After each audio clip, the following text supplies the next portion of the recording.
こんにちは。行政書士社会派遣労務士の大野です。中小企業経営のちょっといい話ということで動画をお送りをしております。今回はトピックスとして LGBTQ 雇用で優秀な人材を発掘しようということで、人材不足における新たな採用に関する雇用環境の構築について解説をしていきたいと思います。最近ですね、やはり人手不足といったところがあります。人の採用に躍起になっている。そんな中で、賃金がどんどん上昇をしていく状況になってきています。賃上げ、大手はできますけれど、中小企業はなかなか難しいというのは現状ではないでしょうか。そんな中でですね、人は足りない、賃金は上がっていくといった状況で、どんどん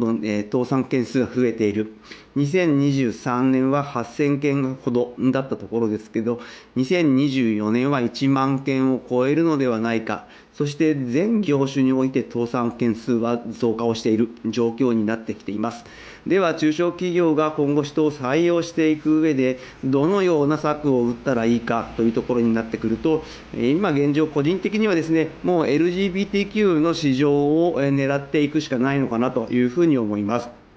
女性活躍、高齢者雇用、もうほぼほぼ限界に来ているといった状況で、もう人を取ろうというときに、あとはですね、やはりこの LGBTQ の雇用ですね、働きやすい環境を作って、こういった方たちと一緒に働いていく状況を作っていかないと、もうなかなか難しいというふうに思っております。この LGBTQ の雇用に関しての取り組みですけれど、大手企業はですね、まだ取り組みが1割という状況になっておりますので、まだまだこれから雇用環境整備が必要な分野の一つというふうになりますので、中小企業、機動力ありますので、ここの分野に早めに着手をして構築してもらえれば、この中にいる優秀な人材の確保に役立つのではないかなというふうに思っております。今回の概要ですけれど、近年の人手不足の状況についてまずは見ていった中で、2025年に予測されている問題、そして崖、壁と言われるものですね、これを少しご紹介をしていきたいと思います。そして今回のメインであります LGBTQ とはどういったものなのかについて見ていって、最後に注意点とまとめという形になります。まず、昨今の人手不足の状況です。今、人が充足されているよという会社はあまりないかと思います。そしてですね、コロナ禍では一時的に休業という状況になりましたので、人手不足の状況は一時的に緩和をされていますけれど、コロナが収束した後にですね、どんどん正社員も非正社員も人手不足の割合が増えているという状況になっています。全体の業種平均でいきますと、正社員は 51.4% が不足をしているという回答になっている。全体的に水準が高いのが旅館、ホテル、飲食店といったところ、特にですね、正社員が足りないと言っているのは、エンジニア、情報サービス部門ですね、こちらが 74% という形になっています。なかなかですね、人手不足といった状況で人が取れないという状況、こちらはですね、やはり労働者の価値基準が変わってきたという、そして自分の価値観を大切に働く方が多くなってきたので、採用とのミスマッチというのも出てきているという状況です。従いまして、ニーズに応えられるようなさまざまな働きやすい環境づくりが重要で、それを対外的にアピールをしていくということが重要ではないでしょうか。そして25年ですね、25年に出てくる問題点、そして壁と言われるもの、崖と言われるもの、それぞれがあります。まずはですね、壁ですね。2023年の倒産件数が8000件数、8000台になってきたといったところで、24年は1万件を超えるといったところで、24年、この1万件の壁を突破をした中で迎える2025年という形になるので、もう大倒産時代を迎えての2025年という形に考えています。また、2025年問題ですね。2024年問題というのは、労働時間の上限規制ですね。こちら、猶予適用事業者がですね、いよいよ適用猶予がなくなって、上限規制が適用されるということで問題になっていますけれど、2025年問題については、1947年から49年に生まれた世代、いわゆる団塊と言われる世代が75歳後期高齢者になって医療介護に関して大きな影響を与えてくる介護医療分野での人手不足というのは非常に懸念をされている状況ではあります。またですね、2025年の崖といったところで、こちら経済産業省の方のレポートに記載されていた内容ではありますけれど、IT 人材の不足ということで、2025年には30万人、40万人とも言われています。そしてさらにですね、2030年には79万人、80万人も人が足りなくなってくるというふうに言われて、企業における、IT 化ですとか DX 化に非常に影響を与えるというふうに言われております。従いましてですね、2024年の IT 化というのは非常に重要課題の一つで着手をしておかなければいけないというふうに考えています。そんな中でですね、LGBTQ についてですね、どういったものなんだろうかということですけれど、この LGBTQ ですね、ここには LGBT しか書いていませんけれど、各頭文字を取って組み合わせた言葉で、性的少数者、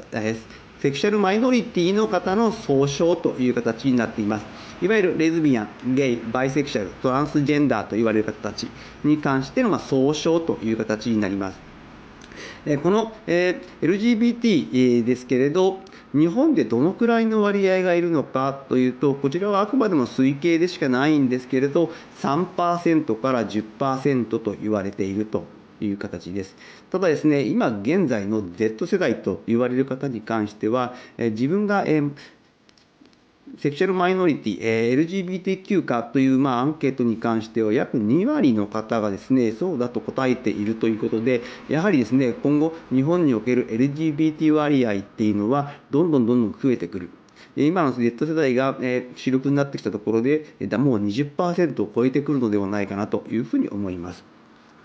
こういった中でですね、性的少数者がもう少数ではなくなってくる状況になってくる、そんなことを受けてですね、マイナンバーカードもですね、2026年から性別の記載を廃止をする方向で検討をしているといった状況で、いよいよ国もですね、この LGBTQ に対しての対応に動いてきたといった状況です。そしてこの LGBTQ の方たちですけれど、抱える悩みというのがあります。やはり差別や偏見のない職場で働きたいけれど、見分けがつかない、見つけられない。そして自認の性別で働きたい。そして内定後にカミングアウトをしたら、暗に事態を責められた、退職勧奨のようなものがあった。そしてカミングアウトしたいけれどどうしたらわからない。また、スーツが着れないといった状況、こういった悩みを抱えている状況ですね。こういった方たちは働きたいと思っても働けない状況の方たちが非常に多いというふうに思います。こういった方たちに対してですね、企業の LGBTQ への取り組みですけれど、大手企業でのこういった LGBT 雇用に対する対策ですけれど、まだ全体の1割といった状況になっています。従いましてですね、こういった悩みを解決できる会社においては、そういった結果採用した方の離職率も低い、定着率も高い、そして高いモチベーションが得られるといった状況になっております。ではですね、この LGBTQ の施策の第一歩といって何をすればいいのかというところですけれど、まずはですね、LGBT のフレンドリーを目指してというところで、2023年6月23日に公布で同日施行されている LGBT 理解増進法というのがあります。まずはですね、こちらの内容に沿って対応してもらうのがいいのかなというふうに思います。こちらの中でですね、企業へ求める取り組み内容というのが記載がされております。まずですね、基本方針の策定ですとか、社員の周知啓発、相談体制の整備、制度や規定を変えていく、そして LGBT に対する勉強会の実施といったところですね。こういったところの取り組んだ結果、期待される効果としては、やはり優秀な人材、働きたかったけど働けないような人材が働ける環境が見つけられたということで、優秀な人材が採用できる。また、従業員の離職も低減できる。そして、この取り組みに対して、大手はまだ1割ですので、それに先じて取り組んでいるということで、企業イメージもアップするといったところがあるかと思います。そして最後に注意点とまとめですけれど、助成金の活用ですね、このハード面に関してはなかなか中小企業では LGBT に対する施策にお金かけるのが難しいといった状況もありますので、そういった場合は助成金を活用という形になるかもしれません。ただ今現状ダイバーシティ、性的マイノリティに対するピンポイントの助成金というのがありませんので、どうしようかというふうになりますと、助成金の性別判断というのは戸籍で行いますので、女性の戸籍上の方を採用する場合では、女性活躍等を目的とした助成金について活用する余地がありますので、ご検討いただければというふうに思います。そして今後ですね、多様な人材を雇用する企業のスタンスとしての考え方なんですけれど、今はですね、LGBT といった性的マイノリティ、少数者といった形で区別をする、そういった形が働けるような労働環境をあえて推進をしていますが、やはりですね、今後多様な人材を雇用する企業としては、やはり性別を超えて年齢を超えてといったところで、あえて区別すること自体がもうなくなっていくという形になってくるかと思いますので、多様な人材の一つとして取り組んでいただければと思います。今後ですね、ボーダーレス、ジェンジャーレスといった社会が加速をしていきますので、企業側での受け入れ体制というのも進めていってほしいと思います。今日の内容が明日からの経営にちょっとだけ役に立つことを願っております。ご視聴ありがとうございました。それではまた次回。